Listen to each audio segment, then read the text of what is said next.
O que você faria se Deus lhe dissesse para deixar sua cidade, abrir mão da sua segurança, deixar sua base familiar, abandonar tudo o que conhece e partir em direção a uma terra desconhecida, a milhares de quilômetros de distância? Foi exatamente esse o chamado que Abraão recebeu do Senhor. E a forma como ele respondeu mudou a história para sempre, dando origem, inclusive, ao povo de Israel. Embora esse chamado seja muito conhecido pelos leitores da Bíblia, a verdade é que muita gente ainda o interpreta da maneira errada.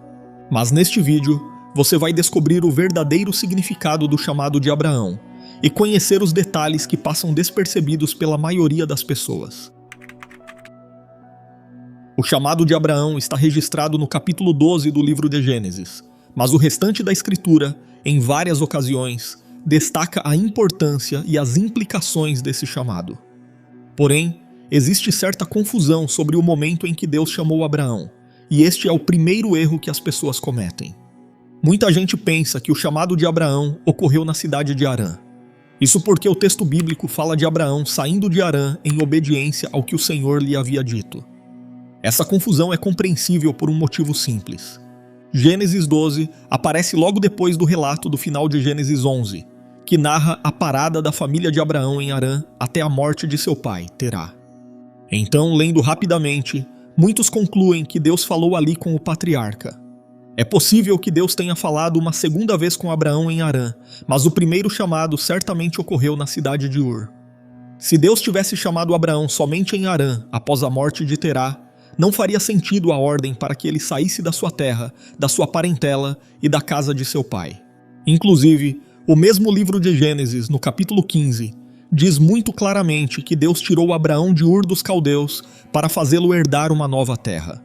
Portanto, a mão de Deus não foi estendida pela primeira vez somente depois de Harã, mas quando Abraão ainda estava em sua casa em Ur. Isso é reforçado pelo testemunho de Estevão em Atos 7, que afirma que Deus apareceu a Abraão na Mesopotâmia, antes de habitar em Harã. Então, o que aconteceu foi que Deus chamou Abraão em Ur dos Caldeus e lhe ordenou que deixasse tudo para ir em direção a uma terra que ele haveria de lhe mostrar. Abraão, no entanto, não deixou completamente seus parentes, pois ele saiu com seu pai, Terá, e seu sobrinho, Ló. Abraão creu e obedeceu, mas sua obediência no início foi misturada. Ele saiu, mas saiu levando parte do que Deus mandou deixar. E isso não é um defeito da história bíblica, mas podemos dizer que é a pedagogia de Deus sendo registrada com honestidade no texto bíblico. O chamado foi real, a fé era real, mas essa mesma fé ainda estava aprendendo a se desprender. Então, embora o destino da jornada fosse Canaã, a família de Abraão acabou parando em Harã. E de acordo com o discurso de Estevão no Novo Testamento, foi apenas após a morte de Terá na cidade de Harã que Abraão finalmente seguiu viagem em direção à terra prometida. A Bíblia diz que quando Abraão partiu de Harã, ele tinha 75 anos de idade, ou seja, antes dos 75 anos de Abraão não sabemos praticamente nada sobre ele. Abraão aparece na Bíblia já como um homem idoso, e a história fica ainda mais improvável quando é revelado que sua esposa também era estéril. Mas como Deus chamou Abraão? No livro de Atos dos Apóstolos lemos que o Deus da glória apareceu a Abraão. Mas ao mesmo tempo, a Bíblia não fornece detalhes específicos sobre como foi esse chamado, ou de que forma Deus apareceu a ele. Seja como for, ao se revelar a Abraão, Deus o chamou para sair de onde estava, e de alguma forma, isso obviamente envolveu fazer com que Abraão percebesse os erros do ambiente em que estava vivendo. Ur era uma cidade muito idólatra que servia de centro para o culto ao deus Lua. Portanto, Deus chamou Abraão exatamente do meio da idolatria. Abraão não é apresentado na história como alguém quase convertido que só precisava de um empurrão. Ele é apresentado como um homem imerso no mesmo mundo de idolatria e confusão religiosa pós-Babel. Por isso, no chamado de Abraão fica claro que ele devia se separar da corrupção e da idolatria do ambiente em que estava. Inclusive, essa separação tinha de ser tão radical que até mesmo sua casa devia ficar para trás. E aqui chegamos ao ponto central deste assunto. Você só entende o chamado de Abraão quando para de tratá-lo como uma simples mudança de cidade ou um tipo de pedido para evitar seus familiares. Na verdade, primeiro precisamos perceber a progressão desse chamado. A ordem de Deus para ele foi: saia da tua terra, da tua parentela e da casa de teu pai, e vá para a terra que lhe mostrarei. Se fosse apenas uma mudança de endereço, bastaria Deus dizer para Abraão ir a outra terra, mas o texto reforça que Deus insistiu numa acumulação de palavras que significava uma ruptura radical. Deus estava chamando Abraão para trocar sua pátria pelo exílio, trocar o que lhe era familiar pelo desconhecido, sua percepção de uma vida segura por uma vida pela fé. Provavelmente, quando Abraão ouviu que devia renunciar não só ao solo, mas também sua parentela e a casa de seu pai, o chamado o afetou ainda mais profundamente. Mas Deus não estava se divertindo com o sofrimento do seu servo. Ele estava provando seus afetos e removendo os esconderijos do seu coração. Pense no que esse chamado significava em termos simples. A terra era o país de Abraão, era o lugar das memórias de Abraão, da sua língua, da sua cultura, do seu normal. Era o lugar onde ele havia nascido, crescido e aprendido a viver. Já a parentela era a tribo, era o clã de Abraão, era onde estava sua segurança social. Era a rede onde se sustentava a reputação de seu nome, sua proteção, suas alianças e seu pertencimento.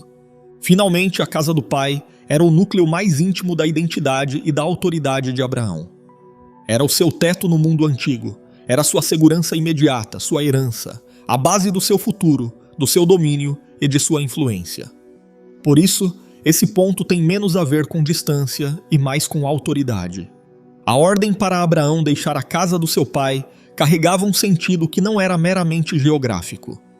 Isso quer dizer que Abraão foi convocado a sair de debaixo do domínio do seu pai, ou seja, do controle do antigo arranjo familiar, para viver agora sob o governo do Senhor e dentro da estrutura da promessa. Em outras palavras, Abraão estava sendo chamado a mudar de senhorio.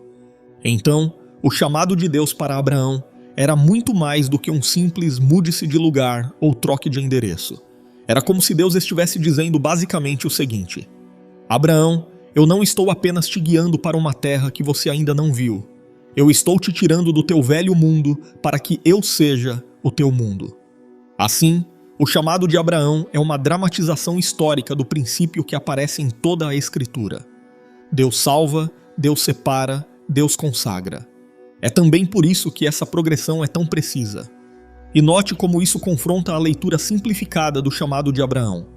Se dissermos que Deus simplesmente chamou Abraão para trocar de cidade, então estaremos descrevendo o chamado com uma superficialidade que o próprio texto combate.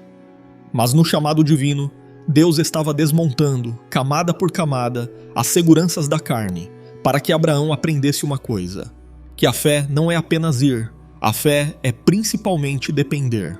Inclusive, perceba que no chamado, Deus não apontou imediatamente a terra para onde Abraão iria. Abraão deveria ir para uma terra que ele não conhecia, que ainda lhe seria revelada. Em outras palavras, Deus chamou Abraão para uma viagem sem mapa. Nessa parte, note que a ordem divina veio misturada com promessa e envolta em graça. Deus tomou a iniciativa, prometeu, vinculou seu nome a um pecador e se comprometeu a conduzi-lo por fé, não por vista.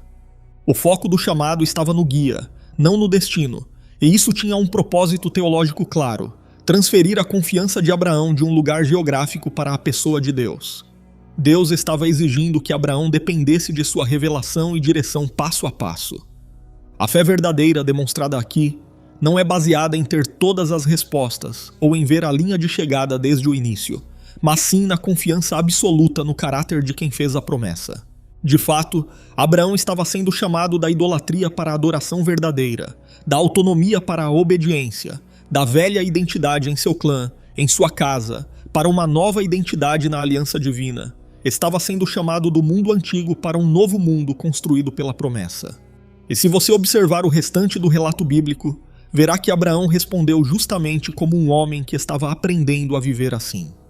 Como já foi explicado aqui, o chamado de Abraão ocorreu ainda em Ur, mas depois Abraão foi com sua família viver um tempo em Harã. Tanto Ur quanto Harã eram centros do culto à lua, ou seja, as cidades eram diferentes, mas a idolatria era a mesma. Provavelmente tudo isso foi um processo pedagógico. Nós sabemos que a fé, como um dom de Deus, é plantada no coração do homem de uma vez, mas também é verdade que a partir daí inicia-se um longo processo de crescimento, de amadurecimento na fé. Basicamente, este é o conceito de ter fé como um grão de mostarda, ou seja, uma fé que inicialmente até pode ser pequena, mas é uma fé viva e alimentada para crescer. Por isso, podemos dizer que Abraão foi alguém que experimentou o processo da peregrinação na fé. Ele caminhou, tropeçou, foi testado, foi aperfeiçoado, até que aprendeu a invocar o nome do Senhor e a viver por promessa e não por controle. Além disso, nesse ponto há um detalhe textual que passa despercebido da maioria das pessoas. Na ordem "saia da sua terra", o texto hebraico usa uma expressão que vai além da ideia de deslocamento físico, e que sugere uma convocação pessoal, algo como "vai por ti mesmo". Algumas gramáticas descrevem esse "por ti" como um tipo de dativo ético, ou seja, uma forma de destacar o envolvimento do próprio sujeito na ação. De forma prática, não é apenas uma ideia de passos no chão, mas uma decisão existencial. Curiosamente, essa expressão ocorre nessa forma exata apenas 2 vezes em todo o Antigo Testamento. A primeira é justamente aqui no chamado de Abraão, quando Deus ordenou que ele deixasse sua terra natal para ir a uma terra que ainda lhe seria mostrada. Já a segunda aparece justamente na ordem de Deus para que Abraão fosse à terra de Moriá sacrificar seu filho Isaque sobre uma montanha que ele também lhe indicaria. Essa conexão é realmente impressionante. No início de sua história com Deus, o inexperiente Abraão foi chamado a deixar o seu passado e tudo o que lhe era familiar para abraçar as promessas divinas. Já no clímax dessa mesma história, o amadurecido Abraão foi chamado a deixar o seu futuro e tudo o que lhe dava esperança, para provar sua confiança absoluta de que aquelas antigas promessas seriam cumpridas, ainda que para isso Deus tivesse de ressuscitar seu filho Isaque dos mortos. E aqui alguém pode perguntar: por que Deus chamou Abraão? Por que será que Deus não chamou o pai de Abraão, ou um de seus irmãos, ou qualquer outra pessoa da terra? Sinceramente, nós não temos esta resposta. Tudo o que podemos dizer é que o chamado de Abraão foi pura e unicamente pela graça de Deus. Mas se não sabemos por quê, sabemos para que Deus chamou Abraão. A Bíblia explica o chamado de Abraão através de 7 bênçãos, um número que significa completude. Deus chamou Abraão para fazer dele uma grande nação, para abençoá-lo, para engrandecer seu nome, para fazê-lo uma bênção, para abençoar os que o abençoassem e amaldiçoar os que o amaldiçoassem, e para por meio dele fazer bendito todos os povos da terra. Também é interessante notar que nos 11 primeiros capítulos da Bíblia, os capítulos anteriores ao chamado de Abraão, temos o registro de um mundo incrível criado por Deus, mas que foi profundamente atingido pelos efeitos do pecado. Então, o que encontramos é uma sucessão de erros desastrosos por parte da humanidade. Desobediência, corrupção, engano, morte, imoralidade, rebelião, desvio da glória divina e tantas outras coisas que poderiam justificar a destruição total da raça humana criada à imagem de Deus. Mas não foi isso que Deus fez. Ao invés de destruir a raça humana, Deus elegeu e chamou Abraão para cumprir o seu plano de dar um novo começo à humanidade. E não apenas um novo começo, mas a promessa de uma bênção inigualável. Agora, para terminar, eu quero pensar um pouco com vocês sobre algumas lições importantes que podemos aprender com o chamado de Abraão. Primeiro, penso que aprendemos como em sua soberania Deus pode usar o improvável. Deus prometeu a um homem idoso, marido de uma mulher estéril, que faria dele o pai de uma grande nação, e através dele abençoaria todos os povos. Em outras palavras, Deus pegaria uma família sem futuro para abençoar o futuro de todas as famílias da terra. Aos olhos humanos, isso não faria nenhum sentido, e é por isso que algo assim só poderia ser obra do próprio Deus. Essa improbabilidade não é um detalhe sentimental, mas uma assinatura da graça. Deus amarrou a história da redenção a um ventre estéril para que ninguém confundisse o futuro do povo de Deus com capacidade humana. A segunda lição que podemos aprender é que foi Deus quem chamou Abraão, e não o contrário. A iniciativa para um relacionamento salvífico sempre parte de Deus. Abraão vivia entre pessoas que se recusavam a adorar o verdadeiro Deus e colocavam ídolos em seu lugar. Mesmo assim, Deus chamou um homem sem crédito espiritual do meio da idolatria e o fez portador de promessas que atravessariam séculos.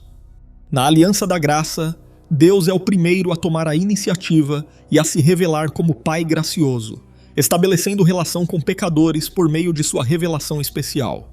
Ou seja, não foi Abraão quem deu o primeiro passo, mas foi Deus quem deu. Contudo, em terceiro lugar, o chamado de Abraão nos ensina sobre o equilíbrio entre soberania divina e responsabilidade humana. Uma coisa não anula a outra. O chamado e a promessa foram pura graça, mas eles criaram um povo com responsabilidades e missão. O chamado veio antes de qualquer mérito de Abraão, e ao mesmo tempo, a vida de Abraão foi moldada pela obediência da fé. Isso não é um tipo de religião do esforço humano, ao contrário, é a história da graça que antecede e sustenta a obediência. Em quarto lugar, aprendemos que o chamado divino prospera onde os planos humanos fracassam. Deus prometeu fazer grande o nome de Abraão. Nesse ponto temos um contraste com os homens que construíram a Torre de Babel, que desejavam perpetuar seus nomes. No caso de Abraão, não seria através de suas próprias obras que seu nome seria conhecido, mas Deus é quem haveria de fazê-lo grande. Enquanto Babel foi a tentativa humana de fabricar segurança e fama, Abraão foi o homem que recebeu nome e futuro como dom. Enquanto em Babel os homens disseram, façamos um nome, no chamado de Abraão foi Deus quem disse, eu farei teu nome grande. O chamado divino então corrige a idolatria do coração, a idolatria da autopromoção e da autossalvação. Por fim, em quinto lugar, o chamado de Abraão também nos lembra que a história da redenção não foi algo improvisado ou acidental, mas um plano meticulosamente estabelecido previamente por Deus e executado ao longo do tempo. Nós vimos que Deus prometeu proteger Abraão e fazer dele uma bênção, e mais do que isso, prometeu abençoar todos os povos da terra através dele. Isso nos mostra que o propósito divino para Abraão ia além de sua salvação pessoal ou da salvação de sua casa. O propósito de Deus ao chamar Abraão incluía a salvação de pessoas de todas as partes do mundo. Assim, essa promessa de Deus a Abraão encontra seu cumprimento pleno e final na pessoa de nosso Senhor Jesus Cristo, o Filho de Deus que veio à Terra por meio da descendência física de Abraão para tirar o pecado do mundo. Jesus Cristo, o grande descendente de Abraão, veio abençoar todos os povos com a justificação pela fé e as bênçãos da salvação decorrentes dela.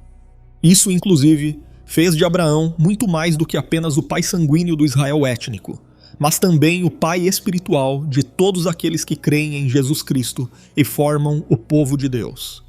Como escreveu o apóstolo Paulo no primeiro capítulo de sua segunda carta aos Coríntios, Cristo é o sim e o amém de Deus a todas as suas promessas. Portanto, o chamado de Abraão é cristológico por natureza no sentido de que não é um episódio isolado, mas um passo essencial na linha da promessa, revelada na aliança da graça administrada progressivamente na história. Além disso, ao ser chamado por Deus para uma terra desconhecida, podemos dizer que Abraão foi como um tipo de protótipo do cristão, ou seja, um verdadeiro peregrino. Como o escritor da carta aos Hebreus interpreta mais tarde no Novo Testamento, Abraão obedeceu sem saber para onde ia, porque, em última análise, ele não estava apenas esperando um pedaço de terra em Canaã, mas aguardava a cidade que tem fundamentos, da qual Deus é o arquiteto e edificador. Agora escreva nos comentários qual outra lição você consegue aprender com o chamado de Abraão. E se você tem vontade de crescer ainda mais no conhecimento da palavra de Deus, estudando a Bíblia de forma completa e objetiva, eu te convido a estudar teologia conosco de qualquer lugar, totalmente online, através de videoaulas, apostilas e com certificado de conclusão. As informações estão na descrição do vídeo e no primeiro comentário fixado.